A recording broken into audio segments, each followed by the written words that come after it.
Hey folks, Lenny Lawson here, the Car Guru. If you've been listening to this program for, maybe 6 months to a year, then you know that I am not originally from Tennessee. No, I'm Tennessee through and through. Went to the University of Tennessee, married a Tennessee girl, had all my kids in Tennessee, so, pretty much Tennessee. But anyway, moved here when I was 14. And not too long before we moved here, in junior high school, we had this friend, and his name was Mike. And Mike was black. And, back then in the late 60s, people had different ideas as far as race and the way they mixed and stuff like that. And so, I don't mean to get political here, and I'm not. But anyway, we invited Mike over to spend a night one night at our house, and we lived up on top of this hill in St. Albans, West Virginia. And so we were just out there in the yard playing. Next door neighbor had a basketball goal, and we were out there playing with Mike there, and actually went to basketball camp. We invited Mike to go with us at Shenandoah Sports Camp in Harrisonburg, Virginia. But anyway, he came over to spend the night one night. And this guy, one of our neighbors, comes and knocks on the door. My dad answers the door. He said, "Max, is there a black kid spending a night with you all in this house?" And Dad said, "Yes. Is there a problem?" And the guy said, "Well, I don't know. Do you think that's okay?" And my dad, God bless him, he told the man in no uncertain terms that boy is my son's friend. And he's welcome in my house anytime. And you just need to go on back to your house. And the reason I'm bringing this up right now is that I have run into so many different scenarios in the last week where two people look at the same situation from a totally different perspective. And it causes problems. Now, I mentioned the other day about my daughter encountering an angry customer who was upset about a repair bill, and how when you are in the middle of these two people that have differing perspectives, you have a service advisor at a car dealership looking at it one way, and you have a customer who's having to pay the bill and deal with the disruption in their life looking at it another way. And it is very easy for a service advisor who sees this kind of stuff every day, sees problems, that need to be fixed, and sees customers going through difficulty managing their life without their car. They become a kind of a numb to it. It's kind of like in a hospital or in a doctor's office, nurses, I think they do too. I think they get numb. Don't you think? I believe that they're so used to seeing pretty tragic life experiences, and I'm not saying all of them get used to it, but I think a lot of them do, and they have to kind of insulate themselves from that. That's different than working on cars. I'm not trying to equate the two. I'm just saying that the doctor and the patient have totally different perspectives. Bill Cosby, I hate to bring up his name, but he was he was telling a joke. He wasn't doing surgery. He was telling a joke about this surgeon who he was doing surgery on this guy, and the patient was not totally anesthetized. He was awake for the surgery, and the doctor was doing the surgery, and he was asking for different pieces of equipment to continue. He would say, like, scalpel. They'd hand him a scalpel. He'd say clamp. They'd hand him a clamp. He'd say extractor, and they'd hand him an extractor. And the next thing he said was, "Whoops." And the patient said, "I'm sorry, doctor, but did I just hear you say whoops?" He said, "Oh, don't worry about it." "No." He said, "When I say whoops, I know what that means. That means I made a mistake. Did you just make a mistake?" "No, sir, don't worry about it. Everything's fine." "No, now, come on. What did you do to me?" Do you see how people can look at the same situation differently? And it shows the importance of transparency, openness, and really, in that case, siding with the patient. because he's helpless, siding with the customer that is trying to do business with you and doesn't understand the different things that you have to go through to take care of customers. You have to enlighten him or her. The customer who has a $3,500 repair bill that when it all started, it was going to cost around $800. Now it's $3,500. You better be transparent. You better make sure that they understand that they are not being ripped off, or you will never see them again. That's typically what happens. People defect. And it's all, well, usually, communication. Okay, I'll be back in just 1 minute.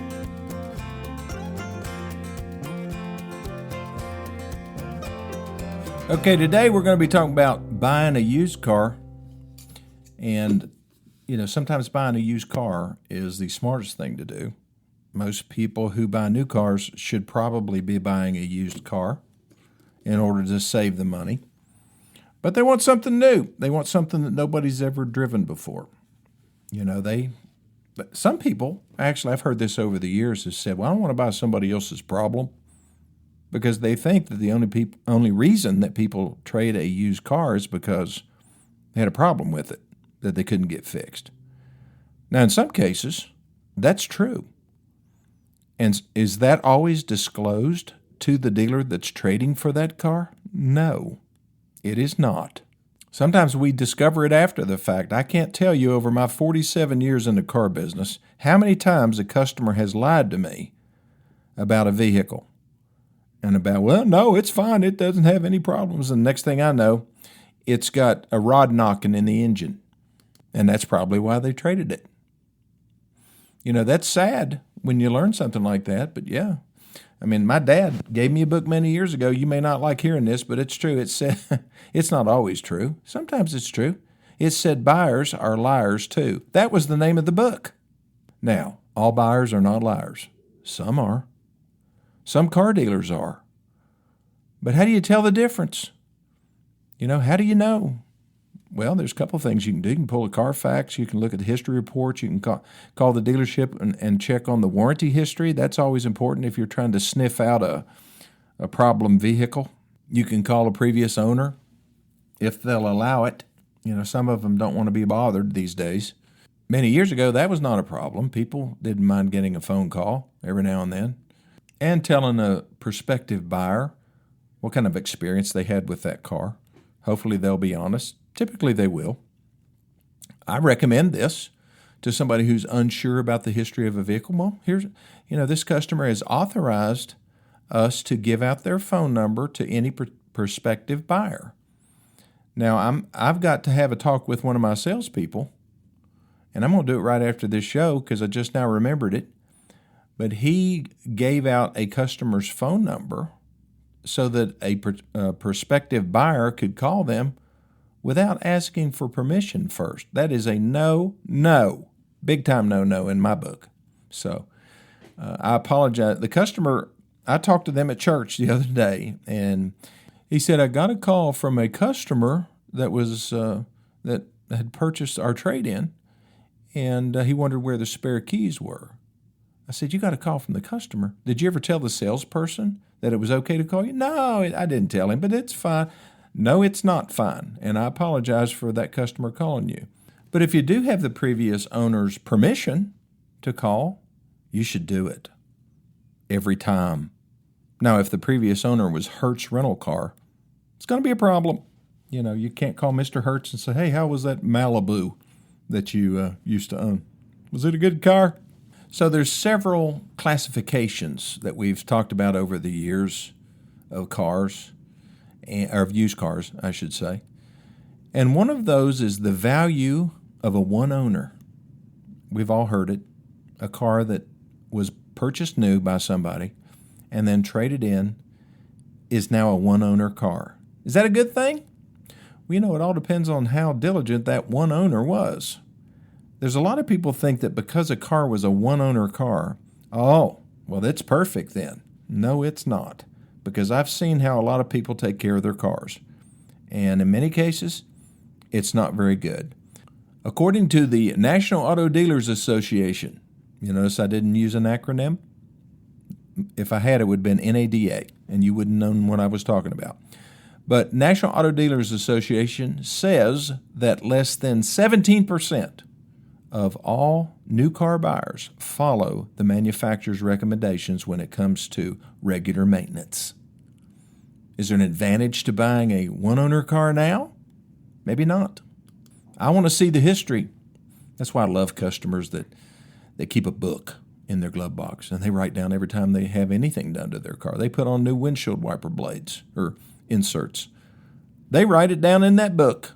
I think that's wonderful. You know what it makes? It basically gives the customer a nice warm feeling when they see that. It does me when I'm trading for the car. And I keep those books. I put it in the file, and I pull it out if I'm trying to sell somebody a used car so that they can get all warm and fuzzy. So a one-owner car is not a slam dunk. It's not. And so you need to be aware of that. Multiple owner cars. Not great, especially if it came from New York or New Jersey or someplace up north. That's why you got to pull the Carfax, look at the history of the car. If a car has been in Texas and Illinois and Ohio, and then it made it down to an auction in South Carolina, and then some dealer bought it and he's trying to sell it to you in Bristol, Tennessee, that's not good. I'm not buying that car. I don't care how pretty it is. If it's the right color, it's got new tires on it, I don't care. I'm not buying it. And you shouldn't either. What if you look on a Carfax and it says it was sold at auction? That's not a bad thing. Let me tell you what ends up in an auction, okay? If it's a car dealer that's selling a car to auction, it's because that car has gotten old on him. Well, there's a couple more reasons. If it's been sitting on the lot more than 60 to 90 days, many times, many dealers will just put them on a truck and send them to the auction. Well, why would they do that? Well, because they haven't been able to sell it from a retail standpoint for one reason or another. It could be because the vehicle was not detailed properly. It's just the wrong vehicle for that market.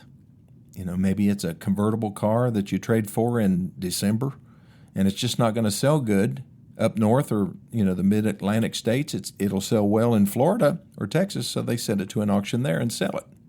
Another reason that dealers send cars to the auction are because they're problem cars and they don't want to disclose it. So those are the ones that you want to avoid.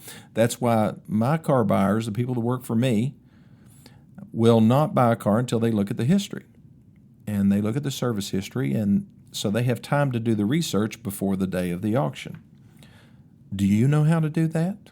If you buy a car on, Car Gurus, Cars.com, no, you don't know how to do that. You might know how to pull a Carfax, but what if it's not the complete report? Most of the reports that dealers offer up on their website are not the complete report. You're just seeing part of it. You're seeing the part they want you to see. You don't see that it's had 5 previous owners. You just see that it doesn't have any repair history. Does that mean it's never been wrecked? No, it does not. Why not, Lily? Well, because sometimes people pay to have their cars fixed without involving the insurance company. And because they've had multiple wrecks and they don't want to get their insurance canceled, so what do? They pay out of their pocket to have the car repaired. And that little body shop that's doing it, they don't report. Now, if it's a car dealership, new car dealership, it automatically reports through their system. But if it's, some guy that has a garage behind his house and he repairs cars, then there's no reporting going on. Another reason dealers take cars to the auction is because many times they can make money doing that. There are some used car dealers that all they do is buy cars at multiple dealerships around the country, consolidate those cars in a detail operation where they clean the cars up and then send them to different auctions, hoping that they're going to make money when they cross the auction block. And many of them are very successful. Some fail miserably. But there's several that we buy cars from because we know that they only buy good cars and they stand behind the ones that they offer at auction. So that's another reason why car dealers would sell cars at an auction. Another type of car that goes to the auction is going to be like Hertz, Avis, National Car Rental. The rental car companies sell a lot of cars at auctions. And so do the manufacturers. If like Chevrolet, for example, let's say they have a special program. They have 10,000, did I say Chevrolet? Let's say it's 10,000 Malibus that they're going to sell. They manufacture those vehicles, sell them to Hertz. Hertz uses them for a certain period of time, puts 10 to 50,000 miles on them, and then consolidates them and sells them at an auction.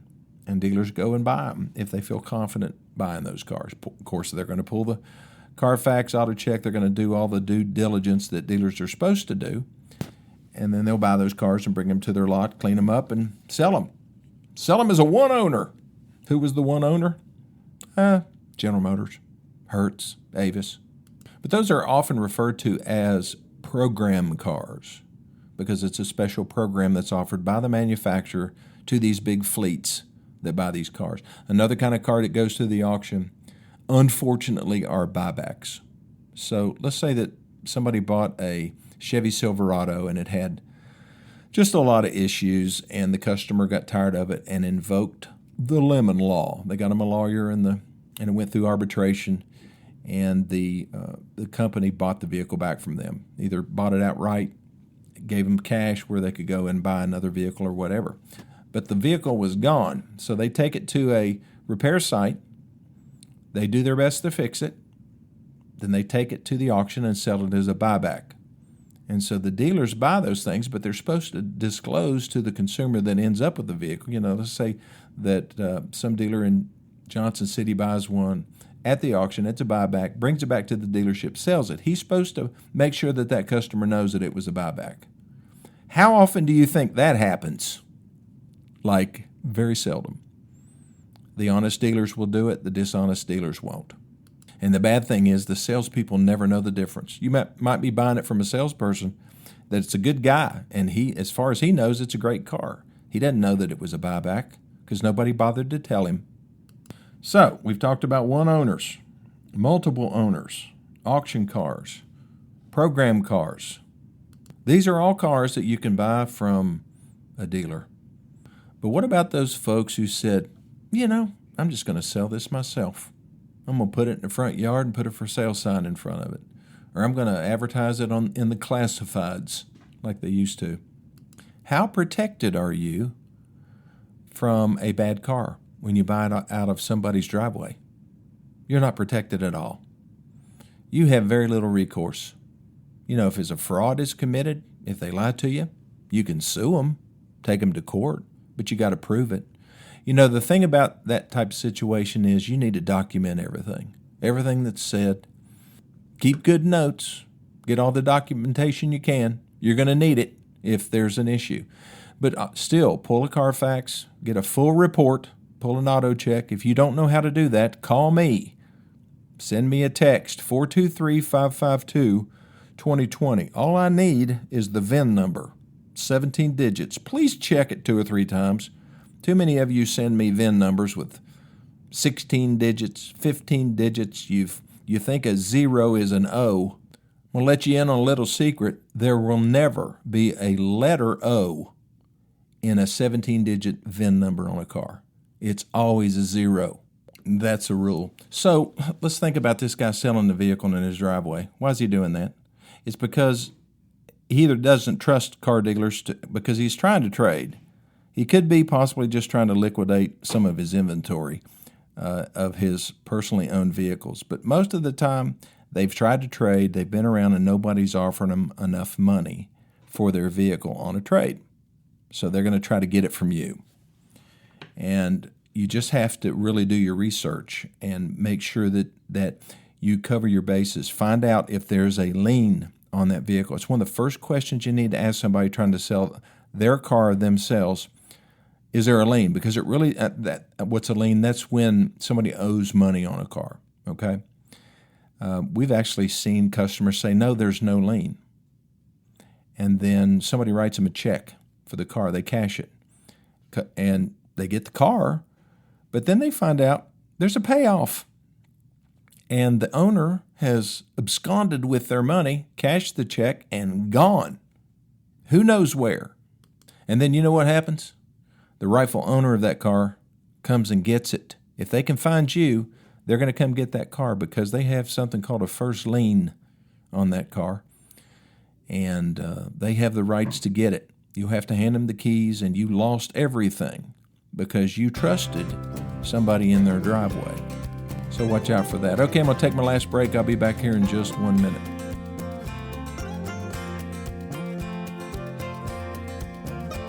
Okay, so you're buying a car from somebody that has a lien on it. What do? You're trying to do it, private transaction.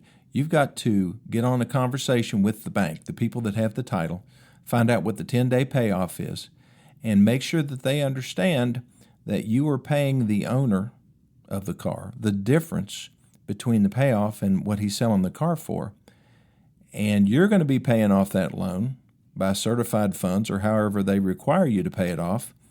And that title needs to get mailed to you. And one more thing, that seller of the car doesn't get his money until you see the title. When you get the title, or he can hand it to you, or you have it in your hands, then he gets his difference, the amount that you're paying over what he owes on the car.